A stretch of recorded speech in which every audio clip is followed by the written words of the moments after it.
Chapter 26. Reap What You Sow. Mia winced as the ice pack met her burning cheek, her eyes clouded with sadness as she faced Carlos and Rain. "I don't know how I lost the photo," she confessed, her voice filled with regret. That photo was her favorite, and was the only one taken when they first moved to Whispering Way Street. She had even gone back to check the hallway where she had been confronted by Alaric, but the photograph wasn't there.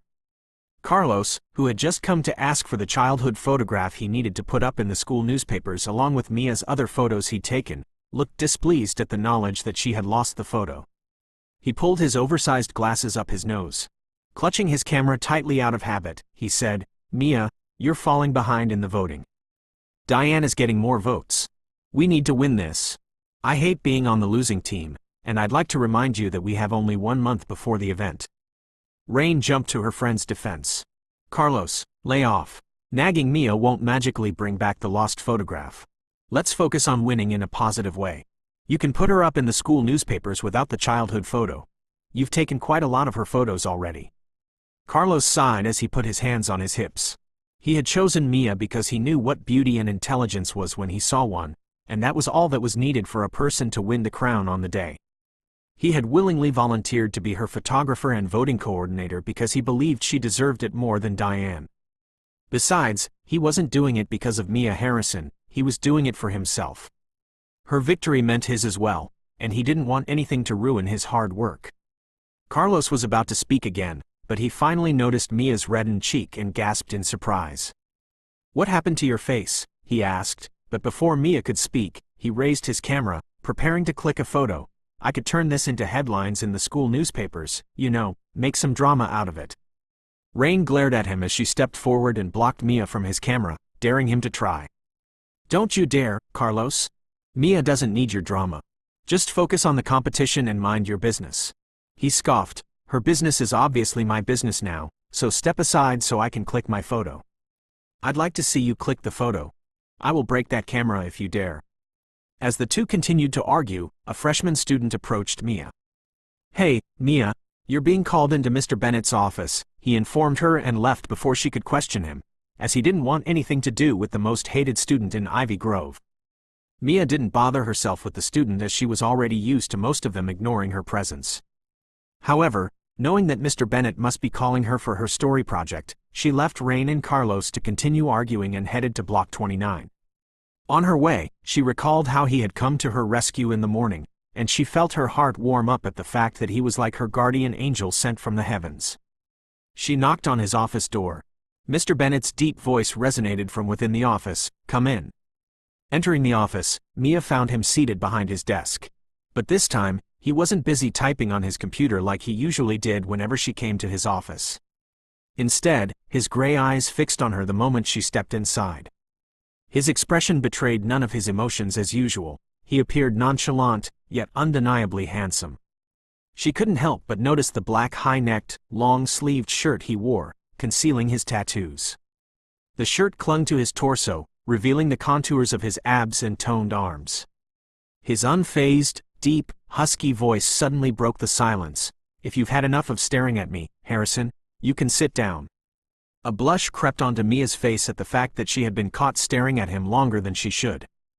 Quickly taking a seat opposite him, she tried to conceal her embarrassment by saying, "You called for me, Mr. Bennett?" "Oh, yeah, about my story. I have a deadline. You can't keep delaying it. My scholarship is at stake. And I hope we will finish with it today."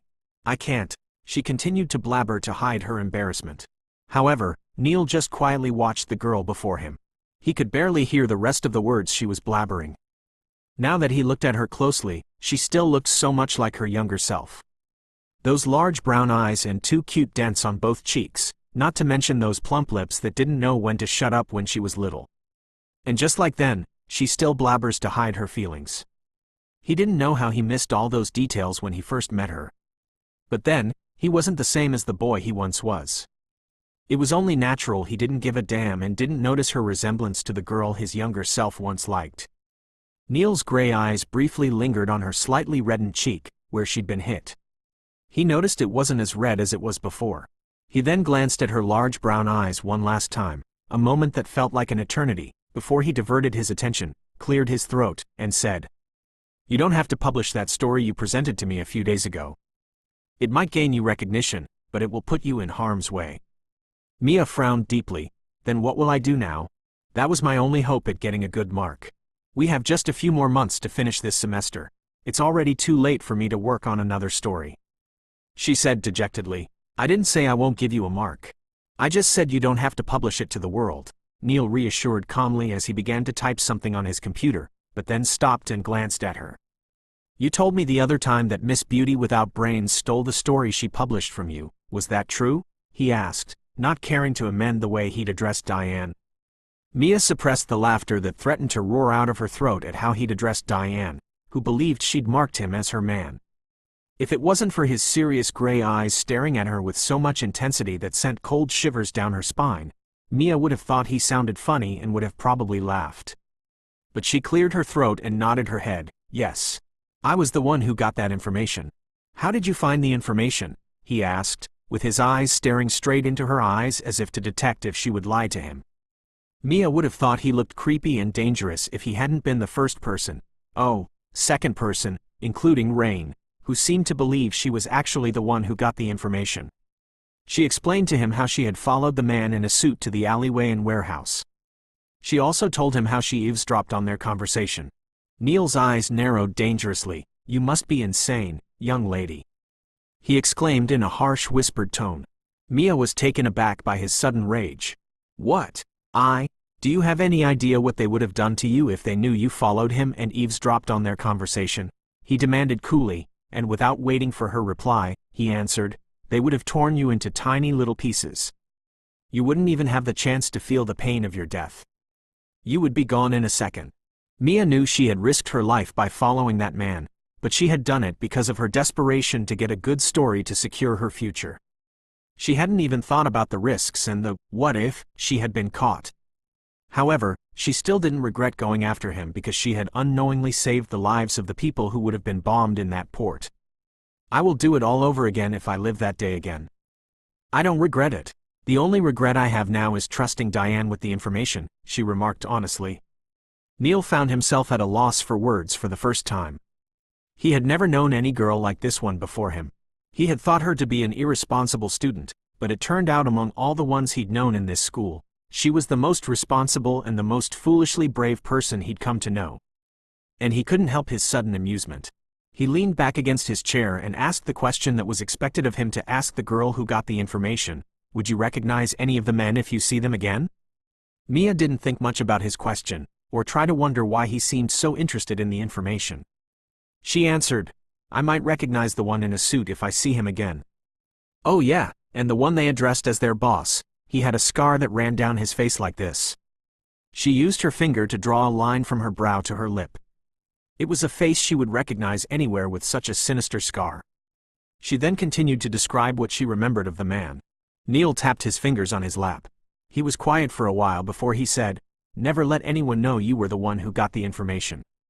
Let that girl take the credit for it," he advised. "Doc Kroll's men are probably keeping a close watch on Diane by now. One wrong move would cause her death.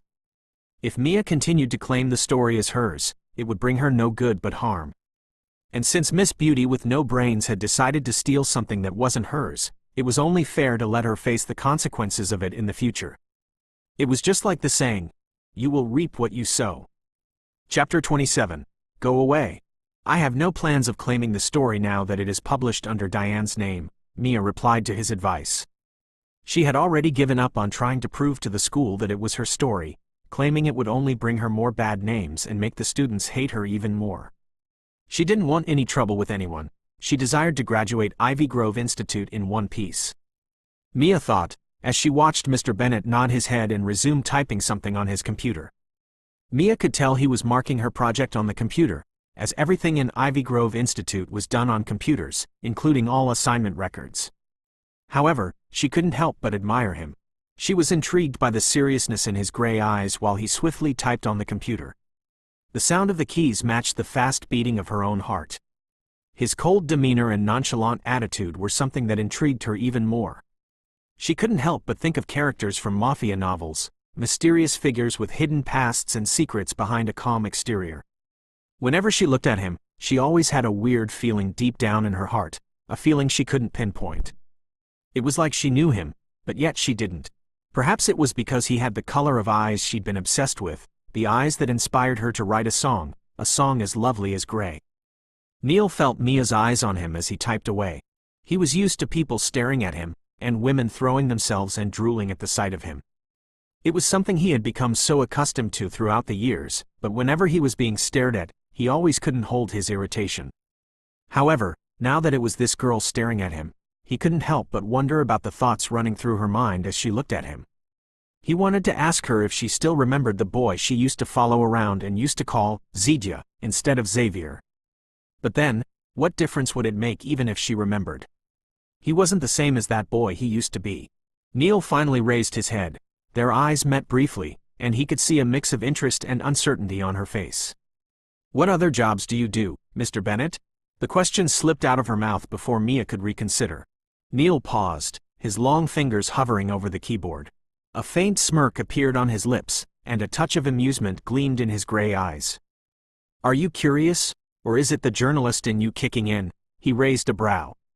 He would admit, the girl before him was braver than any of the other students. None of them dared to even look him in the eye, not to mention questioning him. Mia pursed her lips. She had already asked the question, so she replied, "I'm just being curious." "Did you study journalism to be qualified as a professor in our faculty?" Though that wasn't the question she wanted to know, she wanted to know him and what he did before he was taken as a substitute, but then she didn't want to come off as a nosy journalist. Neil scoffed softly. Him, study journalism? May the heavens forbid. He hated those nosy journalists and paparazzi. If it wasn't for his mission, Ivy Grove was the last place he would want to be. However, he didn't tell the curious cat before him that. Instead, he hummed, Then, using the opportunity, he asked, "What city were you born in, Harrison?" He was curious to know what went wrong with her family to make them move to a place like Whispering Way Street. Mia was taken aback by his question, but then she still answered while subconsciously hugging her arms around her midriff, "I was born in downtown Vertexa. We only moved to Whispering Way Street when I was 6 years old," she murmured softly in a small voice. It was the first time she told anyone from Ivy Grove where she lived.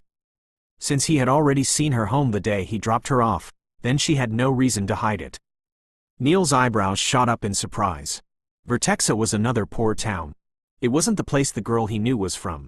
The girl he knew was a daughter of some rich people in Mirage Mesa, the city he once knew as home. "You've never lived in Mirage Mesa before?" he asked to confirm. Mia, who knew Mirage Mesa was the capital city of their country and was the place the president and most of the richest people in the country lived in, couldn't help but chuckle. "I have never been to Mirage Mesa in my entire life. Though I wish to visit the city someday, as I heard it has a lot of fun places." "Why did you ask?" Her voice trailed off as she noticed how he was looking at her like she'd suddenly grown 2 heads. Neil couldn't believe what the girl was saying. She'd never been to Mirage Mesa before? How was that possible when she'd been born there? His eyes couldn't have been mistaking the photograph of the little girl. Even though 15 years had passed since he'd last seen the girl he knew as Mimi, he would never forget her face, not to mention those dents on her cheeks. Mia's phone suddenly went off and she picked up the call. "What's up, Owen?" she asked the other person on the call. "What? I'm on my way." It seemed like the call was something urgent, because she jumped out of the chair and ran out of the office without even saying anything to him. However, Neil was also too stunned by the revelation that she had never been to Mirage Mesa before, to care about what must have been so important to make her run out like that. He leaned back on his chair and tapped his fingers against the armchair. It seemed something wasn't adding up here. Neil thought as he picked up his phone from his table and searched for his friend's number. He tapped on it and placed a call. The phone was picked up at the second ring. "Did the devil fall onto the earth for you to call me first?" came Liam's laughing voice. Neil never called him unless it was something important, and by important, it meant if there had been some bomb or if he needed some information about Doc Kroll. Furthermore, whenever he was in disguise, he never called nor answered calls from anybody he knew as Neil. Neil's brows furrowed, cutting through Liam's laughter. "Cut the crap, Liam," Neil said sternly. Liam's laughter immediately faded, replaced by a more serious tone. "All right, man. What's going on? I need you to do something for me." Mia burst through the afternoon bustling street of Whispering Way, her heart pounding as she rushed towards her mother's eatery. The sight of a black car parked in front and a swarm of people caught her off guard. She pushed through the crowd, determined to reach her mother. The people crowding the small eatery moved aside to give her way while whispering among themselves and pointing a finger at Mia. Amidst their murmuring, Mia could hear Owen's desperate and angry voice.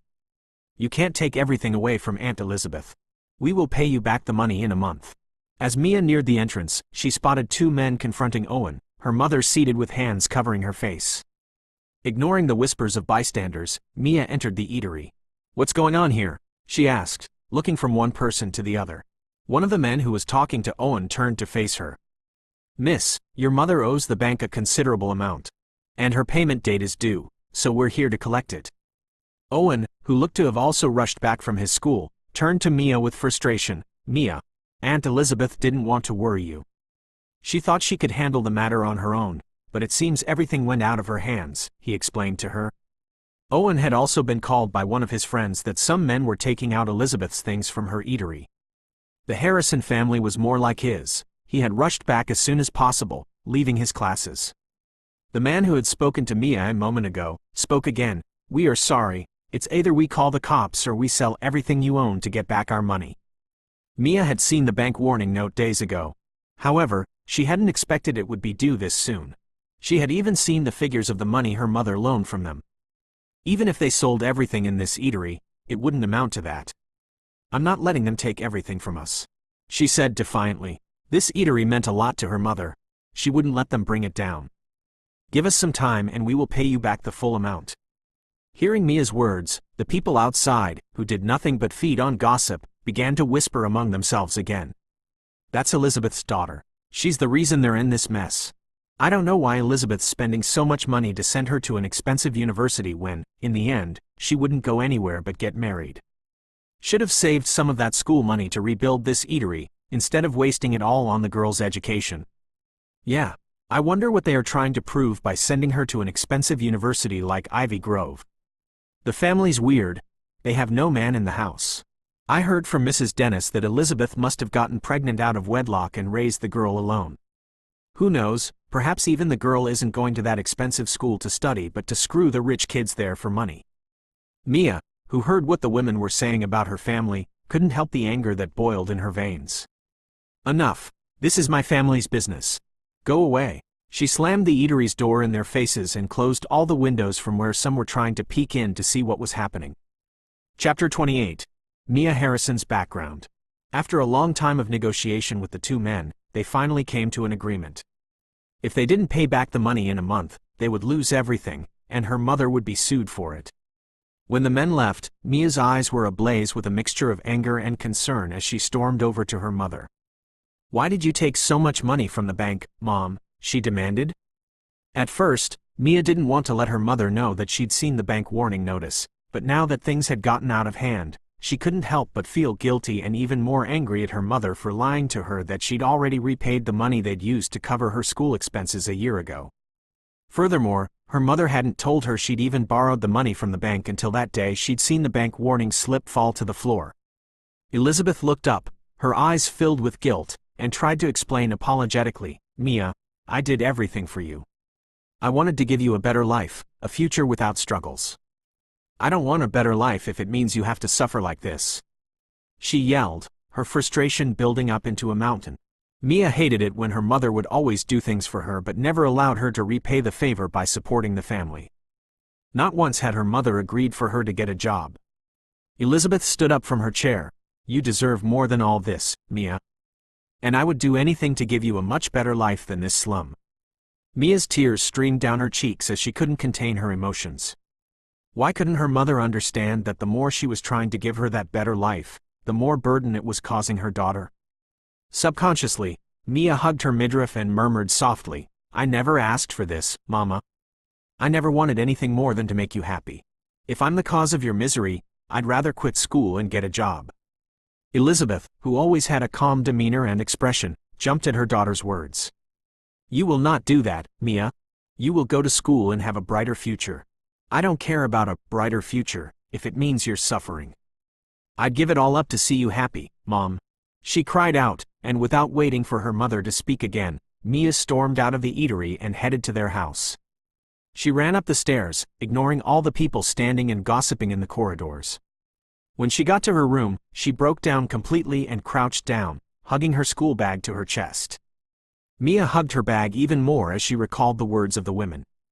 "The family's weird. They have no man in the house. I heard from Mrs. Dennis that Elizabeth must have gotten pregnant out of wedlock and raised the girl alone. Who knows, perhaps even the girl isn't going to that expensive school to study but to screw the rich kids there for money." At times, Mia herself would believe that she was born out of wedlock and had no father. Her mother had informed her that he had passed away while she was still pregnant, but whenever Mia attempted to ask about her father, her mother would avoid the topic or leave the question unanswered. When they relocated to Whispering Way and she started attending the local school, Mia faced constant bullying from her peers due to her fatherless status. Mia tried not to dwell on the curiosity surrounding her father, but there were moments when she felt the need to prove to those who looked down on her mother and called her names that she did indeed have a father. She always turned down Rain's offer to drop her off at home in their limo because Mia knew that if anyone saw her getting out of such an expensive car, they would assume she was being escorted home by one of the wealthy kids she was involved with.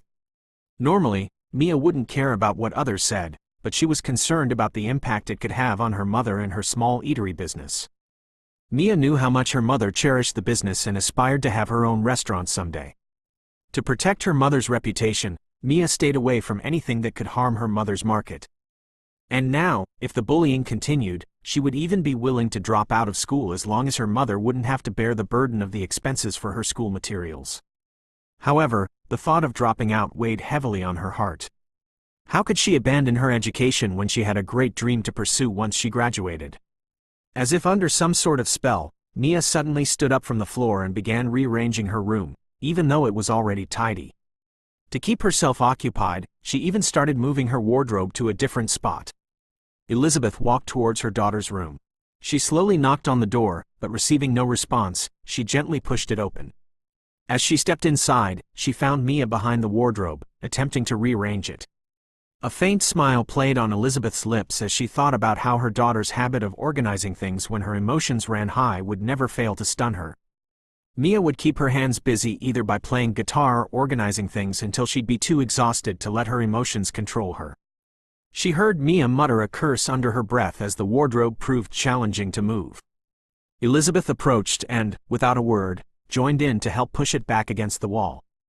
In that moment, Mia paused, her teary lashes meeting her mother's gaze. Elizabeth, recognizing her daughter's emotions, acknowledged, "I know you're angry with me for what I've done." She began softly, "But Mia walked away from the wardrobe and walked towards the window as she declared, "I've decided to drop out of school and find a job." Elizabeth, who was aware of how much her daughter cherished her school, was surprised to hear that. And without hesitation, she said firmly, "No, you won't." Mia swirled around, "Yes, I will, Mom. Since you won't allow me to work while I study, then I am willing to quit and work to pay back the loan." Elizabeth shook her head, "No, Mia.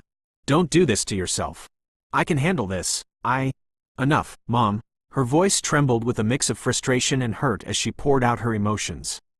"I've tried to be the daughter you wanted me to be by not doing things that would hurt you. I stopped asking about my father because you don't like talking about him. But, Mom, the more you think you don't want me to suffer, the more I suffer whenever you do things for me." Elizabeth, struggling with her own pain, couldn't respond. She had stopped her daughter from doing any work or getting any job because of her own past mistakes and guilt. But now she realized she was hurting Mia more than she was protecting her from knowing the past. Elizabeth walked towards her daughter and pulled her into her embrace. She cradled her head against her breast and patted her back. "I am sorry." Finally, Elizabeth agreed for Mia to get a part-time job if she promised not to drop out of school. And Mia happily promised. She loved her school, and she didn't want to quit now that she had gotten this far. Not to mention, she had a contest to win. However, if her mother had still tried to stop her, she would have quit. Amidst the urban landscape of the bustling city of Zen, a gleaming skyscraper stood tall, its gleaming exterior casting a warm glow over the surrounding streets. The building, with its sleek lines and modern architecture, seemed to defy gravity, as if it was reaching for the sky. Inside one of the skyscraper condominiums, Neil stood in front of the large unobstructed window of his condo, with a glass of wine in hand. He had recently bought the condo when he took on the identity of Leo Bennett. Elite Haven Towers was one of the best apartment complex buildings in the city, and he liked his condo for the city view it offers. He stood at the large window to watch as the sun dipped below the horizon. He didn't move as he was listening to what Liam was reporting to him from behind. Even after Liam finished giving his report, he still stood there until the city's tall buildings and skyscrapers that were once bathed in the warm glow of the sun were now standing proudly against the darkening sky, making their windows look like diamonds that shone brightly in the night. Neil finally spoke after he'd silently digested everything Liam reported to him about Mia Harrison. "You mean to say she had never lived in Mirage Mesa before?" he asked Liam as he turned away from the large window and walked towards where his friend was casually sitting on the kitchen island. Liam, who had been assigned the task of investigating a girl's background, couldn't help but comment instead of answering. "I was surprised when you called me yesterday afternoon just so I could investigate this girl's background." Neil had never cared enough about any female to even bother looking into their background. Furthermore, whenever he was on a mission, he never spoke or concerned himself with anything unrelated to the mission. Liam was having lunch with his 4 sisters, who dragged him to a fancy restaurant when he had received Neil's call yesterday. Knowing that his friend only called when something important arose, he assumed it was about a bomb or some information regarding the Doc Roll gang. However, he was taken aback to hear Neil say, "I want you to investigate Mia Harrison's background. I want to know everything about her, including her birthplace and the people in her life." Liam had been sipping water when he heard those words yesterday, and he was so surprised that he almost choked to death. Neil Wayner, who typically disregarded matters unrelated to his mission, was now involving himself in something completely unrelated. That was a first. To make matters even more unusual, his friend, who preferred not to have anyone who knew him as Neil visit his condo, had summoned him there just to report everything he had discovered about this unknown girl he had never met. Chapter 29. Repulsive Word. Neil's gaze remained fixed on Liam as he seriously spoke. "Cut to the chase, Liam. You said there was no record of the Harrison family in Vertexa?" he asked, his tone firm. Mia had told him that she was born in downtown Vertexa, but Liam's investigation said otherwise. His curiosity had been piqued when she said she had never lived in Mirage Mesa before, when he was sure she had been born there. Though Neil didn't give a damn about Mia Harrison, he just wanted to get his doubts cleared and feed his curiosity. He wanted to know what happened to that little innocent girl his younger self had once cherished and even sworn to marry someday. "If you play the guitar well, I will marry you when I grow older and become successful like my father." As he thought back to his younger self, the image of a boy sitting by a man-made lake in a beautiful garden with a guitar in hand flashed to his mind. His mother would often spend her time in this garden, either singing or tending to the flowers she had planted herself, despite the numerous servants they had in their estate. In front of him stood the girl he knew as Mimi, with her hands on her hips and a pout on her face. On that day, she reminded him, "You already promised to marry me that day. You said if I learned how to sing that beautiful song your mama used to sing, you will marry me when you grow up, but now you are saying it again. You are unfaithful." Reflecting on these silly memories, Neil couldn't help but smirk. He realized that back then, he was too young and foolish to understand that love and marriage didn't guarantee happiness. Although he may have changed since those days in the beautiful garden, he still wondered what had become of the girl who once brought him joy. When he saw the dilapidated apartment where he had left her that night, he hadn't cared. But now that he knew she had once been the girl who wore expensive gowns to his house, he wanted to know what had happened to her. Neil leaned against the wall, crossing his well-defined arms against his chest, the tattoos inked on his arm catching the light. His expression stayed stoic, revealing no hint of the thoughts that ran beneath the surface. "Yes," Liam replied to Neil's questions. "Her family never lived in Vertexa. In fact, there was no record of where they lived before they moved to Zen and to that place. What's it called again? Oh yeah, Whispering Way Street." Liam sighed. "I don't know why you are suddenly curious about a girl that lives in a slum. Though I'm not trying to judge, but if you are finally getting interested in women, I can recommend a few beauties who come from a good family with good." Liam swallowed his suggestion as Neil shot him a deadly glare. "What else did you discover about her and her family?" Neil asked as he gulped down the remaining wine in his glass. With a nonchalant toss, he discarded the wine glass into the bin, along with a few dirty plates on the kitchen island beside Liam. Liam's eyes followed the expensive silverware that his friend discarded into the bin, but he refrained from commenting on it. He knew Neil's dislike of cleaners or housekeepers invading his privacy, a trait that extended even to cleaning up after himself. He never let anyone into his house, nor did he do the cleaning himself.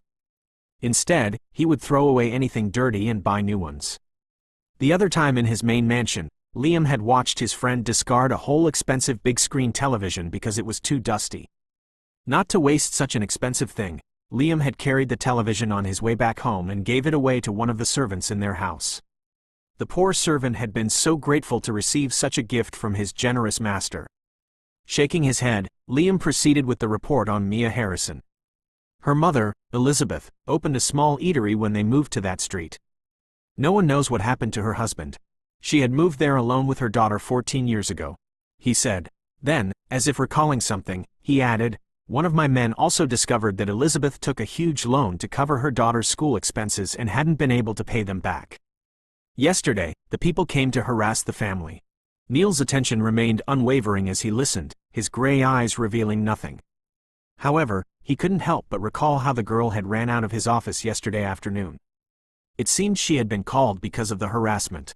From a daughter of a rich man, to a daughter of an eatery owner. How interesting, Neil thought as he absorbed the information with a quiet intensity, arms crossed, leaning against the kitchen wall.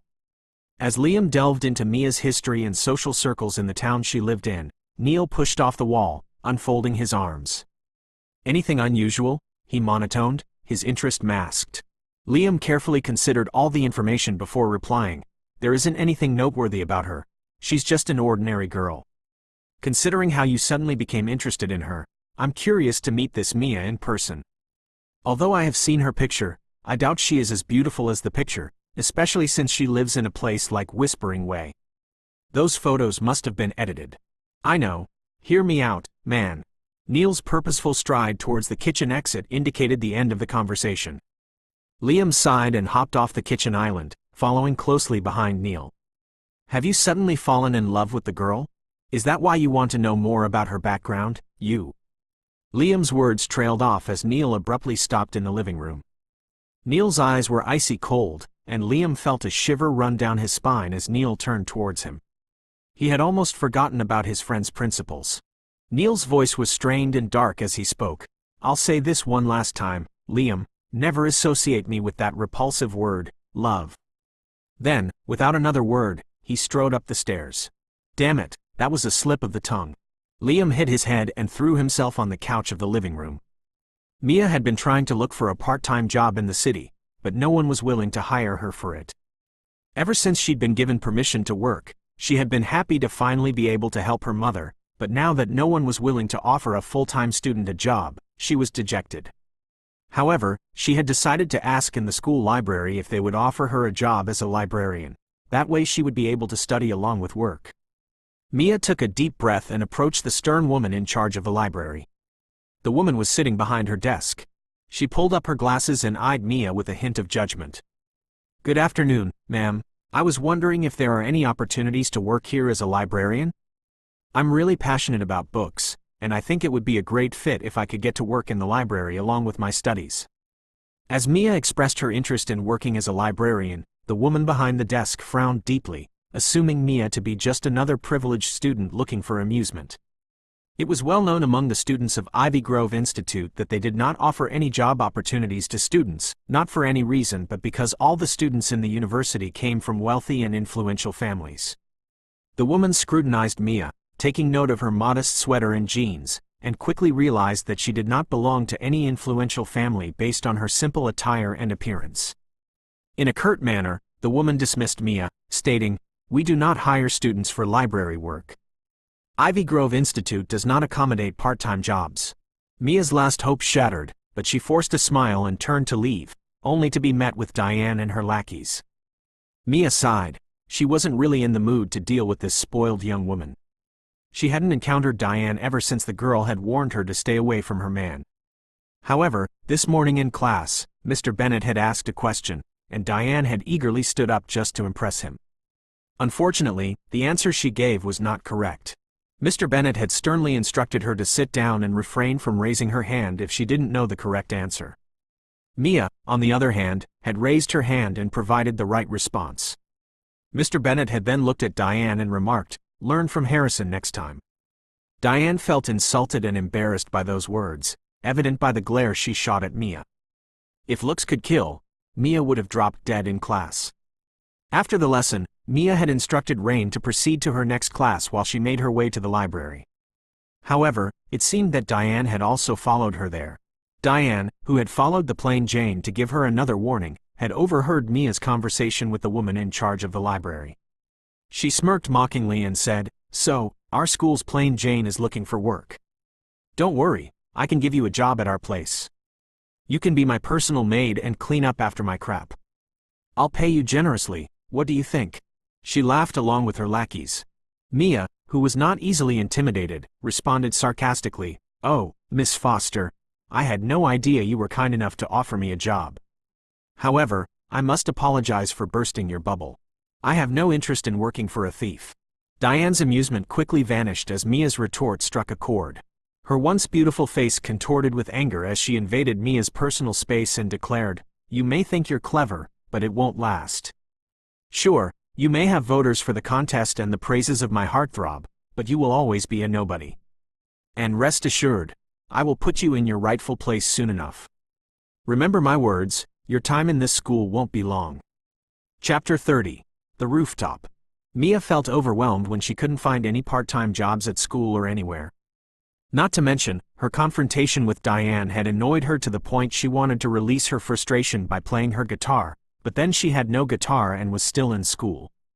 Thus, she walked up to the school library's rooftop to clear her head. Walking up the stairs to the rooftop, Mia muttered to herself, "They all make it seem like being poor is a disease. Nobody chooses to be born poor." Upon opening the door, she was greeted by the warm afternoon breeze, inhaling the scent of freedom that always accompanied the rooftop heights. "I wish my life could get better. It's so damn hard to find a decent job in this city," Mia complained again, tossing her bag to the ground. Closing her eyes, she stretched her arms wide to welcome the breeze. She didn't want to think about what would happen if she failed to help her mother raise the money to pay back the bank, nor did she want to think about where she'd get a dress for the contest next month. She refused to think about all those thoughts, but it seemed those thoughts wanted her to think about them, because they kept swirling in her mind, making it hard for her to even think properly. The responsibility was just too huge. She wished it would magically get solved. As Mia was too deep in her own world, she didn't realize she wasn't alone on the rooftop. As Mia grappled with her worries, the breeze couldn't seem to dispel her troubles. Thus, she decided to climb up the edge where she'd once been labeled as suicidal. She didn't care if anyone would see her and call her a crazy suicidal person. She was too burdened to worry about what people would say. Mia was about to take a step when a deep, smooth voice interrupted. "If you're planning to jump off, I won't bother to stop you again, but do it when I'm not here, Harrison." Startled by the sudden voice, Mia quickly turned around, her eyes widening as she saw Mr. Bennet leaning casually against the wall beside the rooftop door. His stance exuded a nonchalant confidence, with his black straight trousers emphasizing his long legs and black leather shoes completing the look. Their Adonis of a professor, as usual, was without his suit jacket and tie. A few buttons of his white shirt left open, revealing tattoos peeking from his chest. The sleeves were rolled up to his elbow, exposing his toned and inked forearms. Between his fingers, he held a half-smoked cigarette. Mia's heart skipped a beat as her eyes locked onto his lazy gray gaze. She felt a sudden rush of nervousness and backed away from the edge, wiping her sweaty palms against her jeans. Stuttering, she managed to ask, "When did you get there?" Her flushed cheeks betrayed her embarrassment. Neil noticed her reddened cheeks and raised a brow. He had come out for a quick smoke to clear his head and recharge his mind after dealing with the spoiled students and restraining himself from using his fists on annoying young men. He had even been here long before she even stepped out onto the rooftop. She had been too immersed in her own world and talking to herself to notice his presence.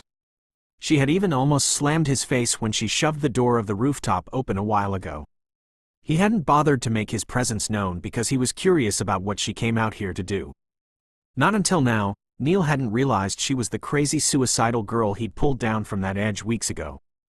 It also seemed she was burdened with her life problems, but he hadn't expected an intelligent lady like her would resort to suicide. Why would you want to kill yourself? He found himself asking her that question. She looked taken aback by his question for a moment before she chuckled awkwardly and said, I wasn't going to kill myself. I was just trying to have some fresh air right there. She pointed to the edge. Neil frowned as he glanced at the edge of the rooftop. Trying to have some fresh air on the edge of the rooftop? How crazy was this young woman to even attempt to stand on such a place like those slippery edges? One wrong move could cost her life. Noticing his doubt, Mia spoke again, I am not scared of heights. I have good balance. She picked up her bag and walked towards him, and when she was just a few steps away from him, she sighed and crouched down. I'm not suicidal, I always find peace standing on heights, she said, looking up at him. She saw him exhale a fine ring of thick smoke. Did you come here to smoke? Though the question was silly, she didn't feel like leaving and wanted to talk to him for a while. However, it seemed Mr. Ice Cube wasn't interested in having any conversation with her. He just hummed to her question and resumed smoking his cigarette while looking into the distance. Mia didn't speak again and stared at him while he smoked. She recalled the night he'd asked her to sing for him. He had also been smoking then. She couldn't help but think that people who smoke die early, but Mr. Ice Cube was here smoking cigarettes like food. Though she also couldn't help but notice the cigarette he was smoking scented and looked different from the ordinary ones she used to see in Whispering Way. Neil could feel the unwavering gaze of the girl before him. However, he didn't interrupt her by looking back at her. He usually liked being alone after being around annoying people for a long time. It was a habit of his to smoke to clear off his mind in a quiet place, but strangely he didn't mind having her in his presence. Though he wanted to ask her a few questions about her childhood and how she learned to play guitar to see if she still recalled the boy who had taught her, but then he remembered her words that night. I didn't learn it from anyone, I just know how to play it somehow. How could she have forgotten her life in Mirage Mesa?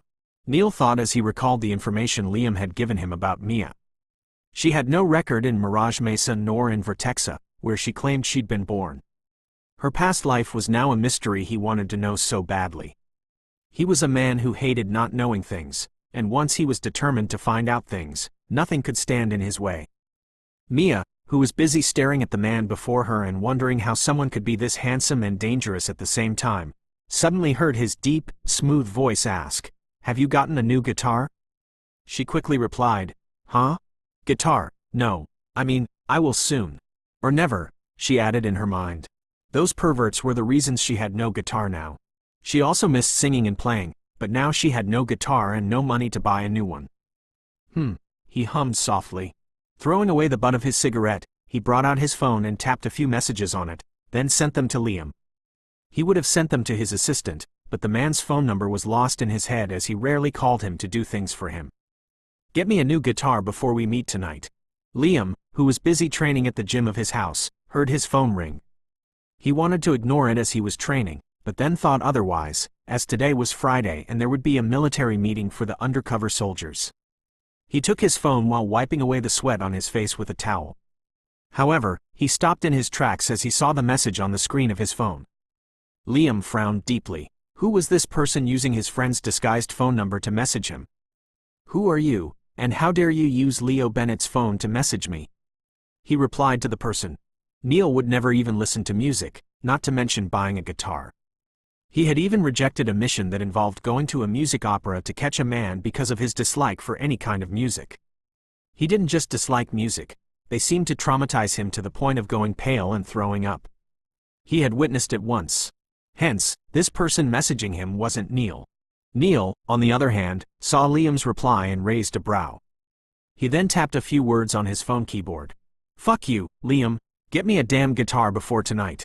Liam received his message again and laughed out loud, his voice echoing in the huge gym hall. Oh, now that was Neil Wayner.